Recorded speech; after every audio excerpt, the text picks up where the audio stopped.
नमस्कार, मंडल news bulletin में आपका स्वागत है। आइए पेश करते हैं आज के प्रमुख व मुख्य समाचार। राष्ट्रवादी कांग्रेस पार्टी के मुखिया और राज्य के उप मुख्यमंत्री अजित पवार की खुद यह इच्छा थी कि अमरावती महानगर पालिका में सत्ता स्थापन करने हेतु उनकी पार्टी और भाजपा के बीच गठबंधन हो। ऐसे में उनकी इच्छा का सम्मान करते हुए पार्टी के नेता व विधायक संजय खोड़के ने मनपा में सत्ता स्थापित करने हेतु भाजपा के साथ आने पर हामी भरी है, जिसके चलते अब अमरावती महानगर पालिका में भाजपा अजित पवार गुट वाली राकापा तथा युवा स्वाभिमान पार्टी के गठबंधन द्वारा अपनी सत्ता स्थापित की जाएगी। इस आशय का प्रतिपादन भाजपा नेता व राजस्व मंत्री चंद्रशेखर बावनकुले द्वारा आज अमरावती दौरे पर रहते समय किया गया। बता दें कि आज अमरावती के दौरे पर पहुंचे राजस्व मंत्री चंद्रशेखर बावनकुले ने विधायक खोड़के दंपति के राधानगर परिसर स्थित निवास स्थान पर भेंट दी, जिसके चलते राजनीतिक कयासों का दौर अचानक ही तेज हो गया। बता दें कि मनपा में सत्ता स्थापित करने हेतु विधायक संजय खोड़के ने जहाँ एक और भाजपा को समर्थन देना घोषित किया, वही दूसरी ओर युवा स्वाभिमान पार्टी के साथ सुरक्षित दूरी को बनाए रखा है। ऐसे में इस बात को लेकर संभ्रम बना हुआ है कि युति के तहत भाजपा के हिस्से में रहने वाले महापौर पद को लेकर विधायक खोड़के द्वारा भाजपा का समर्थन किया जाएगा, परंतु युवा स्वाभिमान पार्टी के हिस्से में रहने वाले उप महापौर पद के चुनाव को लेकर उनकी क्या भूमिका रहेगी। अमरावती महानगर पालिका में सत्ता स्थापित करने हेतु भाजपा के साथ गठबंधन में शामिल होने को लेकर राकापा नेता व विधायक संजय खोड़के द्वारा हामी भरने के बावजूद इस बात को लेकर संभ्रम देखा जा रहा था कि महायुति के तहत उप महापौर पद हेतु युवा स्वाभिमान पार्टी के प्रत्याशी की दावेदारी का विधायक खोड़के और उनकी पार्टी के पार्षदों द्वारा समर्थन किया जाएगा अथवा नहीं। इस संभ्रम को दूर करते हुए विधायक संजय खोड़के ने स्पष्ट कर दिया कि क्योंकि अब वे मनपा में सत्ता स्थापित करने हेतु महायुति में शामिल हो चुके हैं, जिसके चलते अब वे युति धर्म का पूरी तरह से पालन करेंगे, जिसका सीधा मतलब है कि उप महापौर के चुनाव में राकापा द्वारा युवा स्वाभिमान पार्टी के प्रत्याशी व पार्षद सचिन भेंडे की दावेदारी का समर्थन किया जाएगा। बता दें कि विधायक रवि राणा के साथ विधायक खोड़के दंपति की अदावत काफी लंबे समय से चली आ रही है और मनपा के चुनाव में भाजपा के साथ युवा स्वाभिमान पार्टी की युति होते देखने के बाद विधायक संजय खोड़के ने मनपा चुनाव के लिए एकला चलोरे की भूमिका अपनाई थी। साथ ही चुनाव पश्चात जब मनपा के सदन में हंग असेंबली वाली स्थिति बनी और यह स्पष्ट हो गया कि एक से अधिक राजनीतिक दलों द्वारा आपस में गठबंधन किए बिना मनपा में किसी की सत्ता स्थापित नहीं हो सकती, तो उस समय भी विधायक संजय खोड़के ने साफ तौर पर कहा था कि वे ऐसे किसी गठबंधन में शामिल नहीं होंगे जिसमें विधायक रवि राणा और उनकी युवा स्वाभिमान पार्टी का सहभाग होगा, जिसके चलते लंबे समय तक मनपा में सत्ता स्थापना को लेकर तकनीकी पेच फंसा रहा। हालांकि इस दौरान भाजपा और युवा स्वाभिमान पार्टी ने आपस में गठबंधन करते हुए महापौर व उप महापौर पदों का बंटवारा भी कर लिया, जिसके चलते महापौर पद भाजपा व उप महापौर पद पर युवा स्वाभिमान पार्टी के हिस्से में देने का फैसला किया। इस बीच राकापा के मुखिया और डिप्टी सीएम अजित पवार की हवाई हादसे में जान चले जाने के चलते विधायक संजय खोड़के के लिए राजनीतिक गतिविधियां पूरी तरह से बदल गई। उन्होंने सीएम फडणवीस के साथ हुई चर्चा के बाद भाजपा के साथ हाथ मिलाते हुए मनपा की सत्ता में शामिल होने का निर्णय लिया और महापौर पद के लिए भाजपा को समर्थन भी घोषित कर दिया, परंतु युति होने के तहत युवा स्वाभिमान पार्टी के हिस्से में दिए गए उप महापौर के पद को लेकर विधायक खोड़के ने आज दोपहर तक अपनी भूमिका स्पष्ट नहीं की थी, लेकिन आज दोपहर बाद जैसे ही भाजपा नेता और राजस्व मंत्री चंद्रशेखर बावनकुले ने विधायक खोड़के दंपति के निवास स्थान पहुंचकर भेंट की, उसके तुरंत बाद राष्ट्रवादी कांग्रेस के स्थानीय नेताओं ने स्पष्ट किया कि राकापा द्वारा उप महापौर पद के चुनाव में युति धर्म का पालन किया जाएगा, यानी युति का हिस्सा रहने के चलते राकापा द्वारा युवा स्वाभिमान पार्टी के प्रत्याशी की दावेदारी का समर्थन किया जाएगा।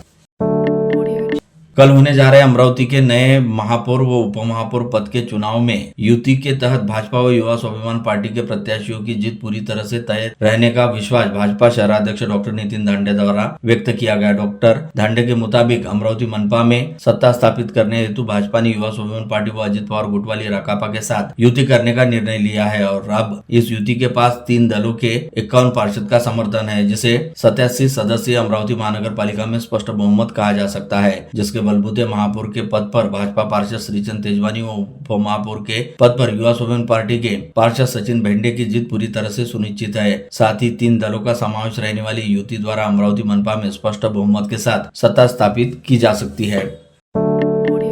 अकोला मनपा की तर्ज पर अमरावती मनपा में भी किसी भी राजनीतिक दल द्वारा संयुक्त आघाड़ी का गठन नहीं किया गया। अकोला में जहां भाजपा और उसके सहयोगी दलों ने शहर सुधार आघाड़ी के नाम से संयुक्त मोर्चा बनाकर सभी 44 सदस्यों का एक साथ पंजीयन संभागीय आयुक्त कार्यालय में कराया, वहीं अमरावती में चुनाव जीतने वाले सभी प्रमुख दलों ने अपनी अपनी पार्टी के नाम से स्वतंत्र गुट बनाकर पंजीयन करवाया है। हिंदवी स्वराज्य के संस्थापक छत्रपति शिवाजी महाराज की तिथि अनुसार जयंती आगामी 6 मार्च को मनाई जाएगी। इस अवसर पर हर वर्ष की तरह इस वर्ष भी हिंदवी स्वराज्य प्रतिष्ठान की ओर से शिव जन्मोत्सव के तहत विविध सांस्कृतिक कार्यक्रमों का आयोजन किया जाएगा। इसी के तहत प्रतिष्ठान की नई कार्यकारिणी का गठन किया गया। नवगठित कार्यकारिणी में अध्यक्ष विवेक धर्माले, कार्याध्यक्ष डॉक्टर अविनाश काले, रोहित नवले व उपाध्यक्ष उत्कर्ष गजरे को कोषाध्यक्ष मिलिंद देशपांडे तथा सचिव गौरव केने को नियुक्त किया गया। वर्ष 2025-2026 की कक्षा 12वीं की परीक्षा 10 फरवरी को तथा कक्षा 10वीं की परीक्षा 20 फरवरी से प्रारंभ होगी। 24 नवंबर 2024 को जारी सरकारी निर्णय के अनुसार परीक्षा व्यवस्था पर निगरानी रखने हेतु एक सतर्कता समिति का गठन किया गया, जिसकी बैठक भी संपन्न हो चुकी है। परीक्षा के सुचारू संचालन को लेकर विभिन्न विभागों को स्पष्ट निर्देश दिए गए हैं। विद्युत विभाग को परीक्षा अवधि के दौरान बिजली आपूर्ति अखंडित रखने, परिवहन विभाग को विद्यार्थियों के लिए समय पर बस सेवा उपलब्ध करवाने तथा पुलिस विभाग को सभी परीक्षा केंद्रों पर कड़ी सुरक्षा व्यवस्था बनाए रखने के निर्देश दिए हैं। इसके साथ ही राजस्व विभाग को भी विशेष टीम गठित कर परीक्षा संचालन में सहयोग करने को कहा गया है। ऐसी जानकारी जिलाधिकारी आशीष शेरेकर ने गुरुवार 5 फरवरी को आयोजित पत्रकार परिषद में दी।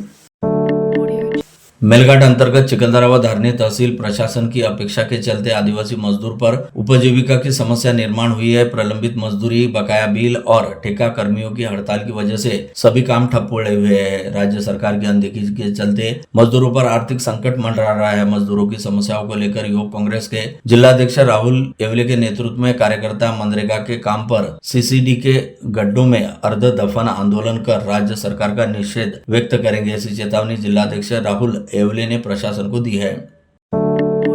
जिले के पालक मंत्री चंद्रशेखर बावनकुले ने आज कहा कि अमरावती में 5 किलो की मात्रा में मेफेड्रॉन मिलना बहुत खतरनाक और चौंकाने वाली बात है। पुलिस को खबर न हो, ऐसा कैसे हो सकता है? कोई इतनी हिम्मत कैसे कर सकता है? पुलिस कर्मचारी भी इन्वॉल्व हो सकते हैं। इसकी पूरी जांच के निर्देश वे सीपी और एसपी को आज ही होने वाली बैठक में देने वाले हैं। एक दिवसीय यात्रा पर अमरावती दौरे पर पधारे बावनकुले ने मीडिया के सवालों के जवाब में उपरोक्त गंभीर बात कही और इशारा दिया। शहर जिला कांग्रेस अध्यक्ष बबलू शेखावत ने आज पुलिस आयुक्त राकेश ओला से भेंट कर मेफेड्रॉन ड्रग्स जब्ती प्रकरण में मास्टरमाइंड को दबोचने की मांग रखी। उन्होंने पुलिस आयुक्त को 4 मांगों का मुख्य रूप से निवेदन दिया। इस समय शेखावत के साथ कांग्रेस के अन्य लीडर्स और पदाधिकारी मौजूद थे। उल्लेखनीय है कि गत रविवार को डीआरआई की टीम ने नवसारी एरिया में छापा मारकर 10 करोड़ की 5 किलो मेफेड्रॉन अर्थात मेव नशीली दवा जब्त कर 4 लोगों को हिरासत में लिया है। शहर के नवसारी परिसर में हाल ही में 5 किलो एमडी ड्रग्स बरामद हुई। इस ड्रग का इस्तेमाल बच्चे करेंगे और उनका भविष्य बर्बाद हो जाएगा। हमें उसके खिलाफ एक मुहिम चलानी चाहिए। इस मुहिम में शहर के पश्चिम भाग में रहने वाले सभी तमाम जिस पार्टी से जुड़े हुए लोग होंगे वे साथ आए, ऐसी अपील पूर्व पार्षद सलीम बेग ने की है। पूर्व पार्षद सलीम बेग ने कहा कि पश्चिम इलाके में जितने भी स्कूल है वहाँ के जिम्मेदार अपने स्कूल के तमाम बच्चों को लेकर निवेदन पुलिस कमिश्नर को सौंपे और उन्हें सुझाव दे ताकि बच्चों का भविष्य खराब ना हो।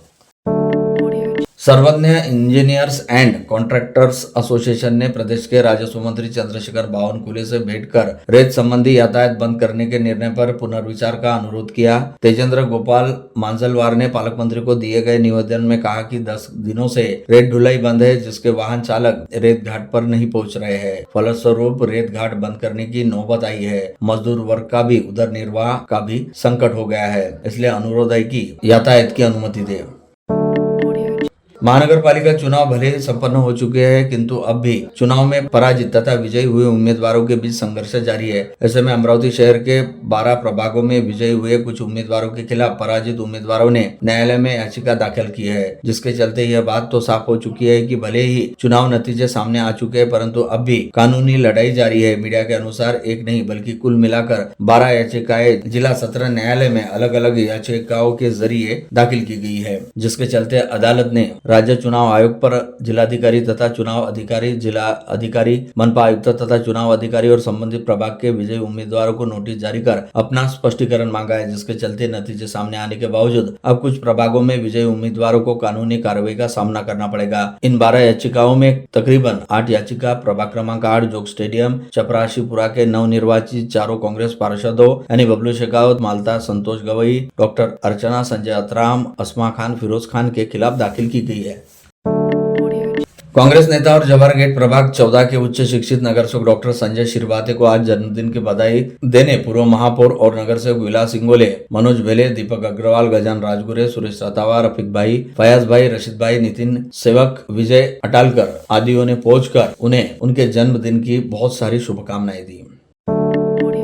महापालिका प्रभाग क्रमांक 1 राहटगांव शेगांव के भाजपा उम्मीदवार धीरज बारबुद्धे ने जोन 1 के चुनाव अधिकारी आरओ से अपनी पराजय को लेकर 10 मुद्दे उपस्थित करते हुए प्रश्न किया कि उन्हें चुनाव में यंत्रणा ने तो हरा दिया, उन्होंने चुनावी याचिका दायर की है जिस पर शीघ्र सुनवाई अपेक्षित है। बारबुद्धे ने सवाल उठाया कि प्रत्येक फेरी का काउंटिंग घोषित करने के बाद पोस्टल बैलेट की गिनती होनी चाहिए थी, किंतु ऐसा न करते हुए सब कुछ बड़ी हड़बड़ी में किया गया। वह पोस्टल बैलेट कुछ टेबलों पर गोंदल की स्थिति में किए जाने का दावा बारबुद्धे ने किया। मनपा के जोन क्रमांक 5 बाजी बाजार अंतर्गत आने वाले साबनपुरा परिसर स्थित एक जर्जर और खतरनाक इमारत को मनपा के अतिक्रमण पथक ने पूरी तरह ध्वस्त कर दिया। यह इमारत श्री रामचंद्र दीक्षित चैरिटेबल ट्रस्ट की बताई गई है, जिसे नागरिकों की सुरक्षा को ध्यान में रखते हुए जमींदोज कर दिया गया। साबनपुरा स्थित इंद्रभुवन थिएटर परिसर में मौजूद यह इमारत काफी समय से पूरी तरह जर्जर हो चुकी थी। इमारत की स्थिति इतनी गंभीर थी कि किसी भी समय बड़ा हादसा होने की संभावना जताई जा रही थी। इस कारण मनपा प्रशासन ने बुधवार को पुलिस के कड़ी बंदोबस्त में इस इमारत को ध्वस्त कर दिया। शहर के बीचों बीच स्थित प्रतिष्ठान अंबापेट गौरक्षण नमूना प्रभाग 13 के नवनिर्वाचित राष्ट्रवादी कांग्रेस नगर सेवक रतन डेंडुले ने प्रभाग विकास के कामों में 25 वर्षों के अपने अनुभव का संपूर्ण उपयोग कर प्रभावी कार्य करने का निर्णय लिया है। टेंडुले ने अमरावती मंडल से चर्चा में अपनी शैली के अनुरूप 2 टूक कहा कि हम बड़ी बड़ी बातें नहीं करते, बड़े दावे नहीं करते, अपने प्रभाग के नागरिकों के हित में और उनकी डिमांड के अनुसार काम करेंगे। रेलवे ने यात्रियों की सुविधा, पारदर्शी और सीटों के बेहतर उपयोग को सुनिश्चित करने के लिए टिकटिंग व्यवस्था में एक अहम बदलाव किया है। नई व्यवस्था के तहत अब आरक्षित टिकट वाले यात्रियों को बोर्डिंग स्टेशन से 15 मिनट के भीतर अपनी आवंटित सीट तक पहुंचना अनिवार्य होगा। तय समय में सीट पर नहीं पहुंचने की स्थिति में संबंधित यात्री का टिकट रद्द कर दिया जाएगा। राज्य में तेंदुओं की बढ़ती संख्या अब चिंता का विषय बनती जा रही है। इसके चलते वन्य प्राणी और मानव के बीच संघर्ष की आशंका भी गहराती नजर आ रही है। अमरावती जिले में पिछले 24 घंटों के भीतर 4 जगहों पर तेंदुओं की मौजूदगी सामने आने से वन विभाग और नागरिकों में हड़कंप मच गया है। जिले की पर्यटन नगरी चिखलदरा से लेकर अमरावती शहर तक तेंदुओं की दहशत देखी गई है। शिरसगांव कोरडे में गजानन महाराज प्रकट दिन महोत्सव का द्वितीय तपपूर्ति समारोह बड़े ही उत्साह और श्रद्धा से आयोजित किया गया है। आलंदीकर सोपान काका कालपांडे के मुखारबिंद से श्रीमद् भागवत कथा का संगीतमय वर्णन हो रहा है। सैकड़ों भाविक कथा का रसपान कर रहे हैं। आयोजन समिति के मनीष पनपालिया ने बताया कि अनुष्ठान के साथ साथ स्वास्थ्य शिविर और सांस्कृतिक उपक्रम भी चलाए जा रहे हैं। रोज शाम 9 बजे से कीर्तन का दैनिक कार्यक्रम हो रहा है। स्वच्छ भारत अभियान के अंतर्गत संचालित स्वच्छ सर्वेक्षण 2025 के मद्देनजर मनपा आयुक्त सौम्या शर्मा चांडक के निर्देशानुसार बुधवार 5 फरवरी को अतिरिक्त आयुक्त शिल्पा नाइक ने जोन क्रमांक 4 बडनेरा अंतर्गत प्रभाग क्रमांक 22 नई बस्ती क्षेत्र का विस्तृत निरीक्षण किया। निरीक्षण के दौरान अतिरिक्त आयुक्त शिल्पा नाइक ने मनपा व ठेकेदार के माध्यम से नियुक्त सफाई कर्मचारियों की उपस्थिति दर्ज की। सफाई कर्मी समय पर उपस्थित रहकर अपने कर्तव्यों का निर्वहन कर रहे हैं या नहीं, इसकी प्रत्यक्ष जाँच की गई।